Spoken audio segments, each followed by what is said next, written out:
Hello friend, welcome back to my channel Purbasha time story. তো সবাই কেমন আছো? আশা করছি সবাই অনেক ভালো আছো, আর আমিও মোটামুটি ভালোই আছি। তো আজ 6 থেকে 7 মাস হয়ে গেল আমি আমার চ্যানেলে কোনো ভিডিও আপলোড করি না, ডেইলি ব্লগও তোমাদের সাথে কিছু শেয়ার করা হয় না। তো সবার আগেই বলি, বড়দেরকে প্রণাম ও ছোটদেরকে আমার অনেকটা ভালোবাসা। যদি আমার কোনো ভুল ত্রুটি হয়ে থাকে তো আমাকে সবাই ক্ষমা করে দিও। আবারও আমি ফিরে আসবো আমার ব্লগ নিয়ে। তো সবাই আমার পাশে থেকো, আমাকে সাপোর্ট করো। আমার চ্যানেলটি, আমার ভিডিওগুলো যদি ভালো লেগে থাকে আমার চ্যানেলটিকে সাবস্ক্রাইব করো। তো আমি আজকে, এখন বাজে প্রায় 10টা মতো, আমার স্নান কমপ্লিট। আমি রান্না বসিয়ে দিয়েছি, ভাতও হয়ে গিয়েছে, তরকারি বসিয়ে দিয়েছি। আর আজকে যেহেতু বিপত্তারিণীর বার, শনিবার একটা বার হয়ে গেছে, আজকে মঙ্গলবার আর একটা বার পড়েছে। তো যেহেতু সেই কারণে আজকে আমাদের বাড়িতে নিরামিষ রান্না হচ্ছে।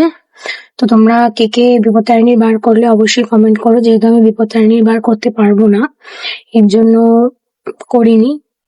তো এতদিন কেন আমি আমার চ্যানেলে ভিডিও আপলোড করিনি সেগুলো সবকিছু তোমাদের সাথে আস্তে আস্তে শেয়ার করব। তো আমার ভিডিওটি দেখতে থাকো, আর যদি ভিডিও ভালো লেগে থাকে তাহলে আমার চ্যানেলটিকে সবাই সাপোর্ট করো। তো আজকে এই পর্যন্ত।